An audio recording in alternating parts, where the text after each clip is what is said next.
कधी विचार केलाय आपला हा भौतिक देह जर अचानक नष्ट झाला तर आत्म्याचं नक्की काय होईल? या कथेची सुरुवात होते ती एका घनदाट जंगलात अगदी संध्याकाळच्या वेळी. दोन वाटसरू एका विशाल वटवृक्षाखाली विश्रांती घेत असतात आणि अचानक लाल भडक चमकणारे डोळे असलेल्या रहस्यमय योगिनींचा एक घोळका त्यांना घेरतो. त्या योगिनी अतिशय स्पष्ट शब्दांत बजावतात की हा परिसर एक निषिद्ध क्षेत्र आहे आणि चुकून जरी एखादा पुरुष इथे आला तर तो जिवंत बाहेर पडत नाही. ही सुरुवातच आपल्याला एका अज्ञात भीतीची जाणीव करून देते. आणि इथूनच सुरू होतो खऱ्या अर्थाने थरार. त्या विधीची भीषणता अशी होती की त्या दोन पुरुषांना जबरदस्तीने साडी आणि चोळी परिधान करायला लावली जाते. त्यांनी आधी घातलेली कपडे एका प्रज्वलित अग्निकुंडात अक्षरशः भस्मसात केली जातात. पण धक्कादायक गोष्ट तर पुढेच आहे. त्यांचं शरीर हळूहळू बदलू लागतं. त्यांचं पुरुषत्व विरघळून त्यांना स्त्रीरूप प्राप्त होतं. इतकंच काय, त्यांची नावे बदलून चक्क शंकरम्मा आणि धर्मम्मा अशी ठेवली जातात. हा केवळ पेहरावातील बदल नव्हता, तर ती एक अत्यंत गूढ शारीरिक आणि मानसिक उलथापालथ होती. आता इथे एक अत्यंत रंजक गोष्ट समोर येते. या संपूर्ण प्रक्रियेमागे नक्की आहे तरी कोण? एका योगिनी मातेने त्या वाटसरूंना सांगितलं की कबंध मुनी हे या परिवर्तनशील जगाचे अधिपती आहेत आणि छिन्नमस्ता देवी ही या सतत बदलणाऱ्या वैश्विक ऊर्जेचं अंतिम रूप आहे. हे समजून घेणं अत्यंत महत्त्वाचं आहे की छिन्नमस्ता ही केवळ मृत्यूची देवता नाही बरं का.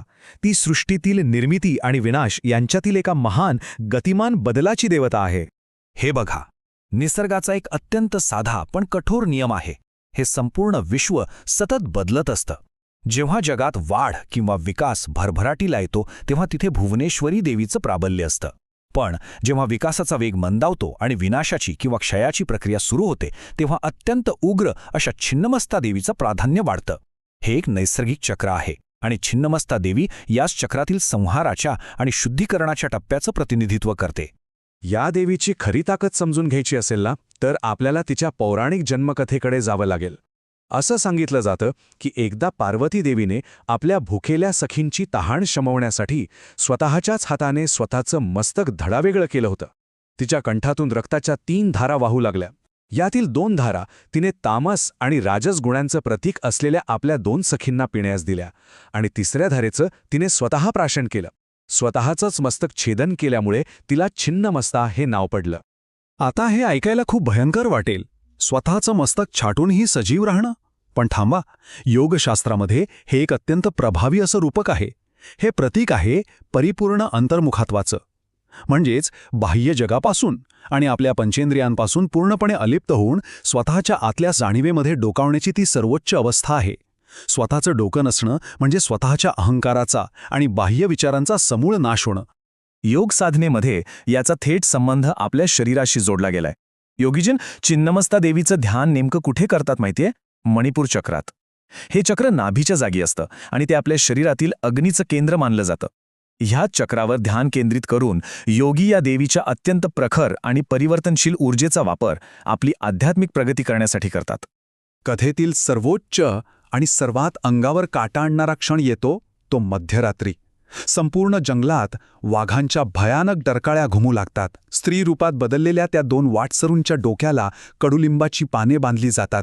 कपाळावर कुंकवाचा मोठा टिळा लावला जातो आणि एका क्षणी एका धारदार शस्त्राने त्यांचा शिरच्छेद केला जातो. त्या योगिनी वाहणाऱ्या रक्ताचं प्राशन करून उत्सव साजरा करू लागतात. हा प्रसंग जितका भयानक आहे तितकाच तो या प्रक्रियेचा अनिवार्य भाग आहे. पण खरी आश्चर्याची गोष्ट तर आत्ता घडते. मस्तक धडा वेगळा झालेला असूनही आणि शरीराचा असह्य दाह होत असूनही त्यांची जाणीव पूर्णपणे शाबूत असते. आपण जिवंत आहोत आणि ह्या योगिनी आपलाच बळी देऊन रक्त पीत आहेत हे ते अतिशय स्पष्टपणे अनुभवत असतात. देह जळत असताना हे जाणीवेचं असं अबाधित राहणं हे खऱ्या अर्थाने मृत्यूच्या पलीकडचं रहस्य आहे. आता साहजिकच आपल्या मनात प्रश्न येतो की ही खरोखरच एखादी क्रूर हत्या होती की एखाद्या रहस्यमय विश्वाचं प्रवेशद्वार? कारण या भयानक क्षणीच त्यांना अचानक एक गाढ झोप लागते आणि त्या निद्रा अवस्थेत आकाशातून एक अत्यंत तेजस्वी दैवी पांढरा प्रकाश खाली येताना त्यांना दिसतो. हा प्रकाश त्या वातावरणातील सगळी भीषणता एका क्षणात बदलून टाकतो. आणि मग पहाट होते. एक अभूतपूर्व असा चमत्कार घडतो. ते दोघेही जेव्हा जागे होतात तेव्हा ते पूर्णपणे सुरक्षित असतात. त्यांची धडावेगळी झालेली शिरे पुन्हा शरीराला जोडले गेलेली असतात. त्यांची स्त्री लक्षणे पूर्णपणे नाहीशी होतात आणि ते पुन्हा त्यांच्या मूळ पुरुष रूपात परत येतात. रात्री जळालेल्या कपड्यांच्या जागी आता नवीन वस्त्रे आलेली असतात. थोडक्यात सांगायचं तर हा अक्षरशः त्यांचा पुनर्जन्मच होता. इथेच एका सहप्रवाशाने हे अत्यंत महान आणि गूढ सत्य उलगडलं. ती कोणतीही हत्या नव्हती, तर ती एक अत्यंत उच्च दर्जाची योग प्रक्रिया होती. या प्रक्रियेतून त्यांच्या शरीरातील आंतरिक स्त्री तत्वाची शुद्धी करण्यात आली. वैश्विक ऊर्जेशी जोडलं जाण्यासाठी प्रत्येकाच्या आत स्त्री आणि पुरुष या दोन्ही तत्वांचं संतुलन असावं लागतं. कारण लक्षात घ्या, आत्म्याला कोणतंच लिंग नसतं. खरा आत्मा हा स्त्री किंवा पुरुष या भौतिक भेदांच्या पूर्णपणे पलीकडे असतो. या इतक्या भयंकर प्रक्रियेतून जाण्याचं, शिरच्छेद आणि लिंग बदलाचा अनुभव घेण्याचं फळ काय मिळालं असेल, तर ती होती सुषुम्ना नाडीची जागृती. योगशास्त्रामध्ये सुषुम्ना नाडी जागृत होणं हा अत्यंत दुर्मिळ आणि सर्वोच्च टप्पा मानला जातो. याच मध्यवर्ती नाडीतून आपली आध्यात्मिक ऊर्जा प्रवाहित होते. या संपूर्ण प्रक्रियेमुळेच त्यांच्यातील ती अद्वितीय ऊर्जा जागृत होऊ शकली. पण एक प्रश्न उरतोच, निश्चित मृत्यूच्या या दाढेतून ते जिवंत कसे परतले? त्यांचा अहंकार नष्ट करणारा हा अनुभव त्यांना कसा घेता आला? याचं एकमेव कारण म्हणजे त्यांच्याजवळ असलेल्या श्रीपाद श्रीवल्लभांच्या चर्मपादुका. या गुरूंच्या पादुकांच्या कृपेमुळेच आणि संरक्षणाखालीच त्यांचा प्राण वाचला. गुरूची कृपा असेल तर भौतिक मृत्यूवरही कशी मात करता येते याचं हे उत्तम उदाहरण आहे. या विश्लेषणाच्या शेवटी आपण सर्वांनीच एक विचार करायला हवा. जर आपलं हे भौतिक शरीर आणि आपलं लिंग ही केवळ तात्पुरती वस्त्रे असतील, तर आपल्या आत अशी कोणती अफाट आणि अमर्याद ऊर्जा सुप्तावस्थेत दडलेली आहे? आणि त्या खऱ्या, सर्वोच्च जाणीवेला जागृत करण्यासाठी आपण आपल्या आतील अहंकाराचा कोणता शिरच्छेद करायला तयार आहोत?